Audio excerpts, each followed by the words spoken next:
Amém? Queridos, abra comigo em Isaías, capítulo 2, versos 1 a 5. Também vai estar aí projetado. Isaías 2, 1 a 5. A palavra de Deus diz assim: Foi isso que Isaías, filho de Amós, viu a respeito de Judá e de Jerusalém. Nos últimos dias, o monte do templo do Senhor será estabelecido como o principal, será elevado acima das colinas e todas as nações correrão para ele. Virão muitos povos e dirão: venham, subamos ao monte do Senhor, ao templo do Deus de Jacó, para que ele nos ensine os seus caminhos e assim andemos em suas veredas, pois a lei sairá de Sião, de Jerusalém virá a palavra do Senhor. Ele julgará entre as nações e resolverá contendas de muitos povos. Eles farão de suas espadas arados e de suas lanças foices. Uma nação não mais pegará em armas para atracar outra nação. Elas jamais tornarão a preparar-se para a guerra. Venha, ó descendência de Jacó, andemos na sua luz.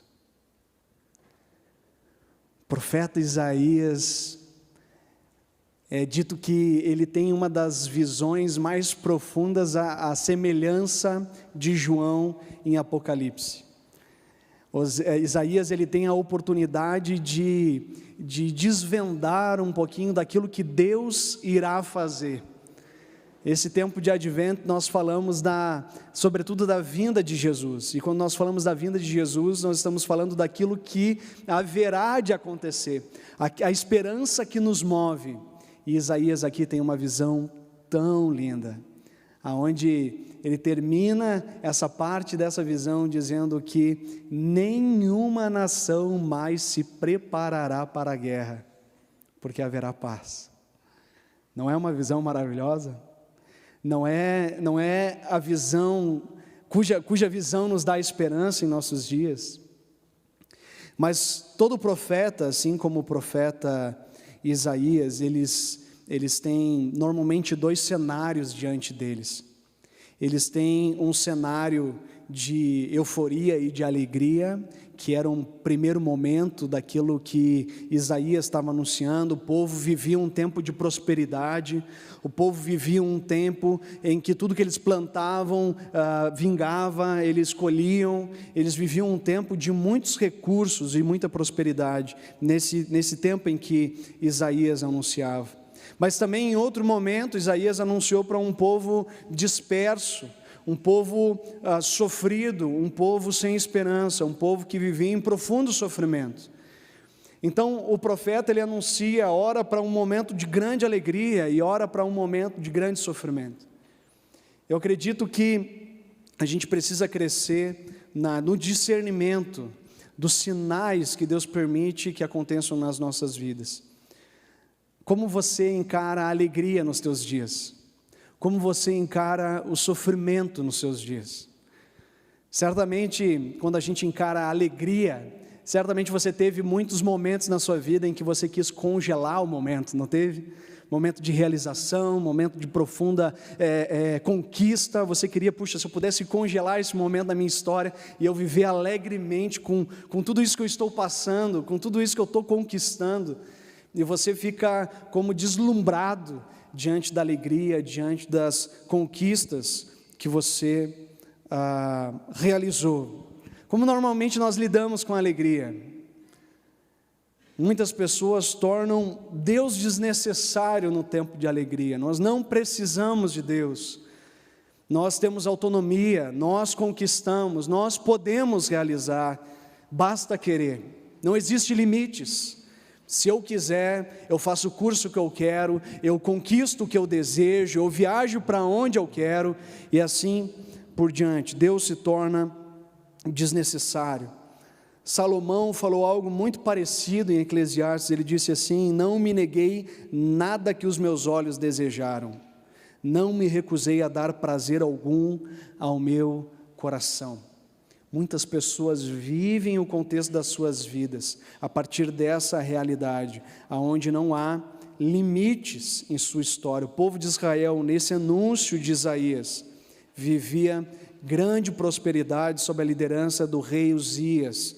Era um tempo de muitas riquezas. Lá em Crônicas, 2 Crônicas, vai falar que eles tinham, conquistou cidade, desenvolveu a agricultura, mas ele juntou um exército treinado e equipado de mais de 307.500 homens. Tinha um grande poder.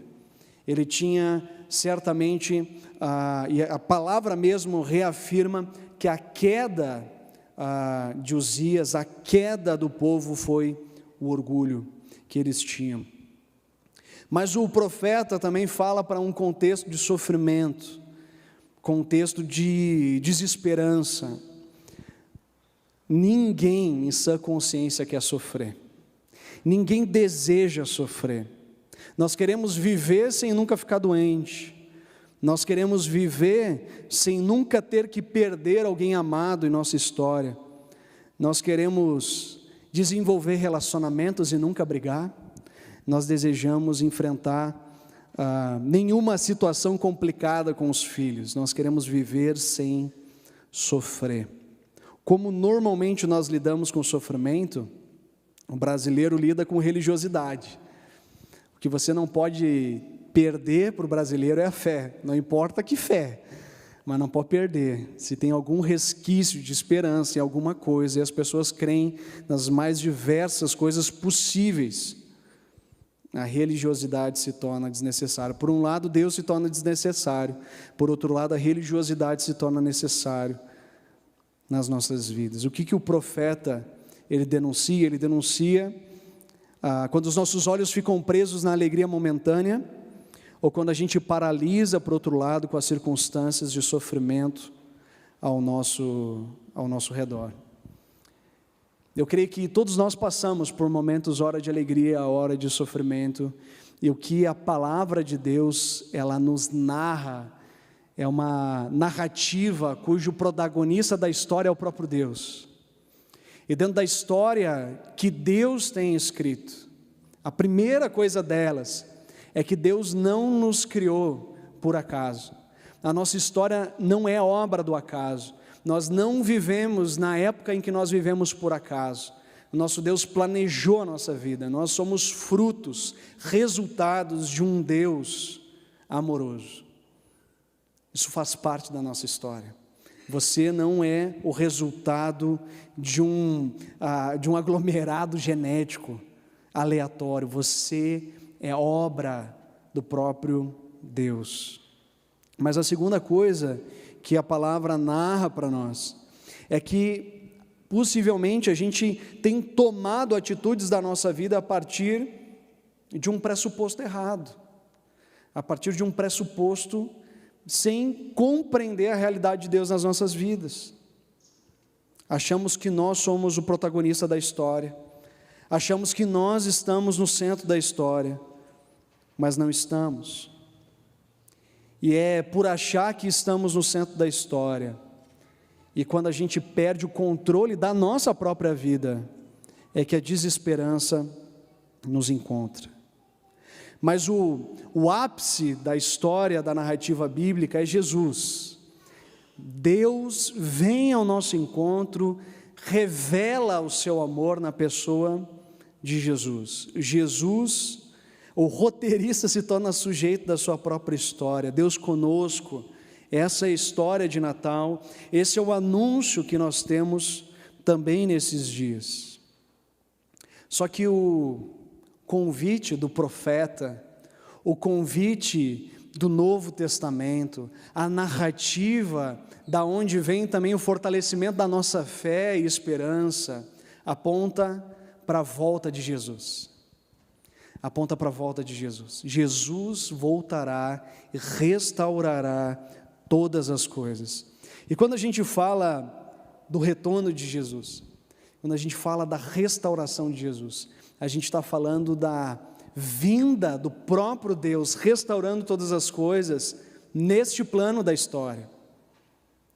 Eu fico às vezes apavorado com o imaginário infantil que nós crescemos na nossa história, imaginando que um dia a gente vai ter uma casa, né, numa nuvem, né, como se a gente estivesse lá no céu, em algum lugar onde a gente não sabe.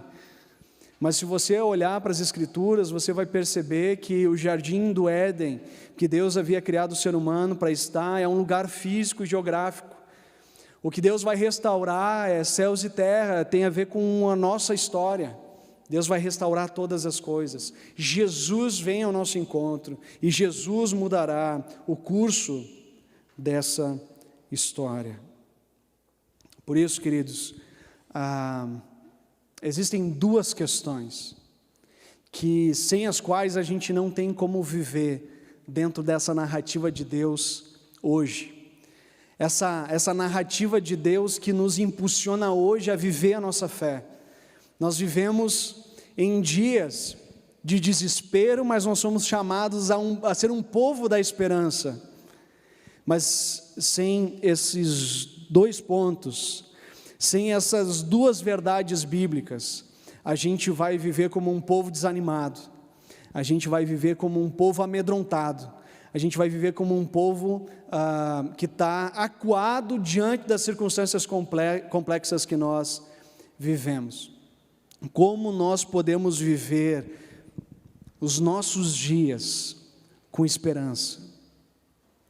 A palavra de Deus, ela nos ensina que nos últimos dias, que são os dias que nós vivemos, a Bíblia fala de últimos dias, é o dia em que Jesus adentrou essa terra, e a partir de Jesus, esses são os últimos dias, nós vivemos os últimos dias.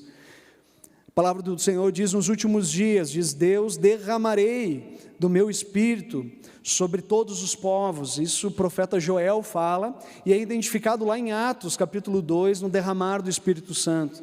A primeira coisa, sem a qual nós não podemos viver, é sem a presença do Espírito Santo nas nossas vidas. Sem o Espírito Santo, é como se nós fizéssemos uma viagem sem combustível. Sem o Espírito Santo, é como se nós estivéssemos numa empreitada sem os recursos necessários para viver a realidade que Deus está nos chamando. Por isso, quando a gente fala de missões, para algumas pessoas é um peso insuportável, porque quando a gente fala de missões, quando a gente fala de expandir o reino de Deus nessa terra, e olharmos para os nossos recursos pessoais, e olhar só para os nossos talentos, e olhar para as nossas próprias capacidades, nós não somos capazes. Nós estamos muito aquém da complexidade que tem diante de nós. Mas por isso que Deus não só, através de Jesus, caminhou com 12 discípulos, caminhou com mais pessoas, 120, 500 pessoas, mas Deus está presente conosco, através do Espírito Santo. Por isso, Atos, logo no iniciozinho de Atos, capítulo 1, Jesus fala algo para os discípulos, olha, permaneçam em Jerusalém, porque, como quem diz, sem mim vocês não podem fazer nada. Permaneçam em Jerusalém, porque eu derramarei do meu Espírito sobre vocês. E vocês terão poder para testemunhar dessas grandes coisas que vocês têm ouvido.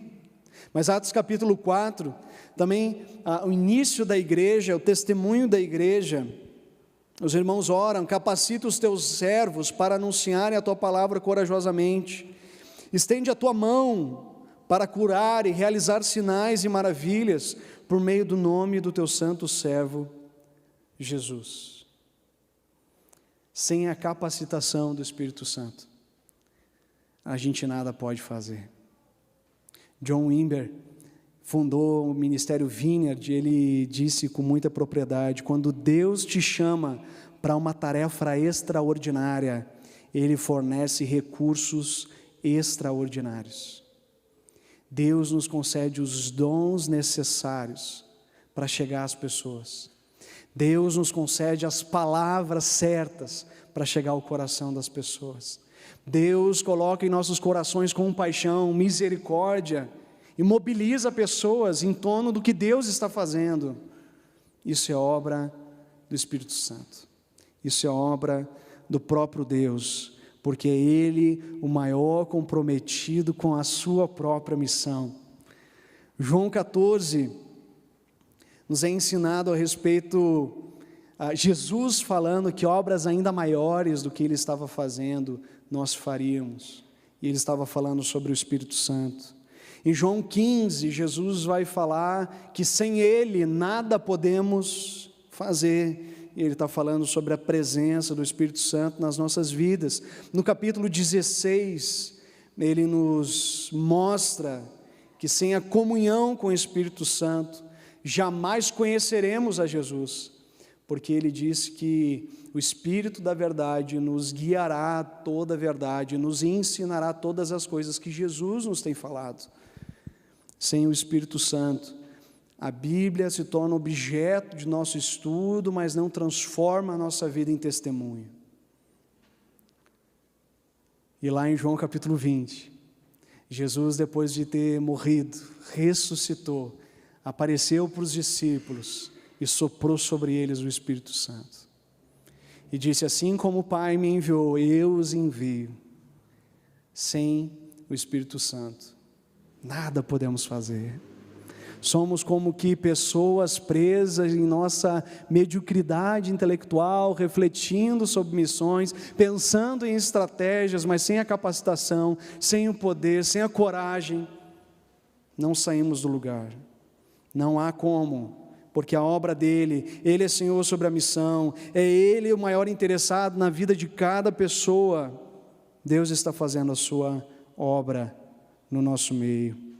Louvado seja Deus por isso. Mas também a segunda coisa, além da capacitação do Espírito Santo, há algo que precisamos desejar mais, e falo por mim mesmo, precisamos desejar mais, é a respeito da vinda do Senhor Jesus. Se você tem a sua Bíblia, abra comigo em 2 Pedro, capítulo 3, desejar a vinda do Senhor Jesus. Desejar que Ele venha, clamar pela vinda do Senhor Jesus, viver na perspectiva de que Jesus está voltando, isso muda as nossas prioridades, nos dá maior urgência para aquilo que Deus está fazendo. Saber que Jesus está retornando, não nos coloca planos tão longínquos, mas nos leva a perguntar o que nós estamos fazendo hoje, o que nós estamos semeando hoje, o que nós estamos testemunhando hoje. O tempo de compartilhar do amor de Jesus com os nossos colegas de trabalho não é daqui a 2 anos, é hoje. O tempo de nós falarmos o que Deus tem feito nas nossas vidas, para os nossos familiares, não é no Natal, é hoje, porque Jesus está voltando. E lá em 2 Pedro capítulo 3, Pedro gasta um enorme espaço para falar sobre a vinda do Senhor Jesus. E olha só o que Pedro diz: amados, esta é agora a segunda carta que escrevo a vocês. Em ambas, olha só a ênfase dele, em ambas quero despertar com essas lembranças a sua mente sincera, para que vocês se recordem. Olha o que ele está dizendo: das palavras proferidas no passado pelos santos profetas. Nós falamos de Isaías, nós falamos sobre Joel, e do mandamento de nosso Senhor e Salvador, que os apóstolos ensinaram a vocês. Ele está falando de todas as escrituras, ele está falando de toda a palavra de Deus que aponta para uma mesma verdade. E olha o que ele fala no verso 4. No verso 4, ele diz assim: eles dirão, pessoas ao nosso redor, o que houve com a promessa da sua vinda?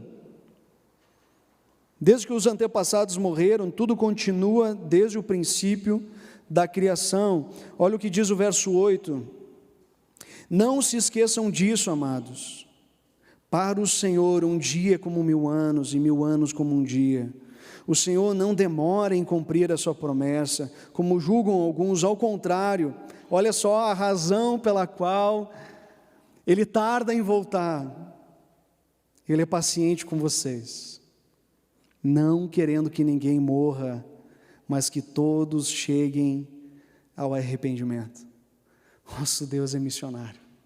O nosso Deus deseja ver as nações se reconciliando com Ele.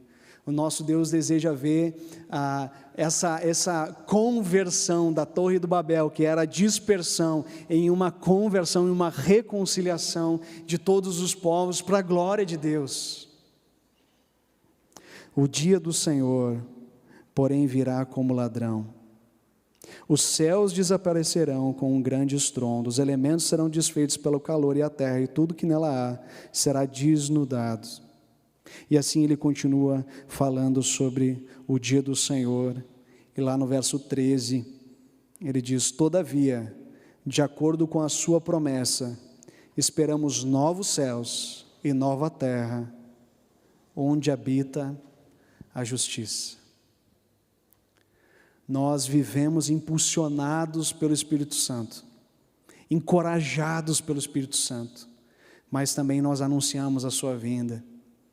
E a sua vinda, a expectativa é pela justiça completa do Senhor, é pela restauração completa de todas as nações. Como a visão linda de Isaías, que diz: olha, as espadas se tornarão em arado, e as lanças em foices.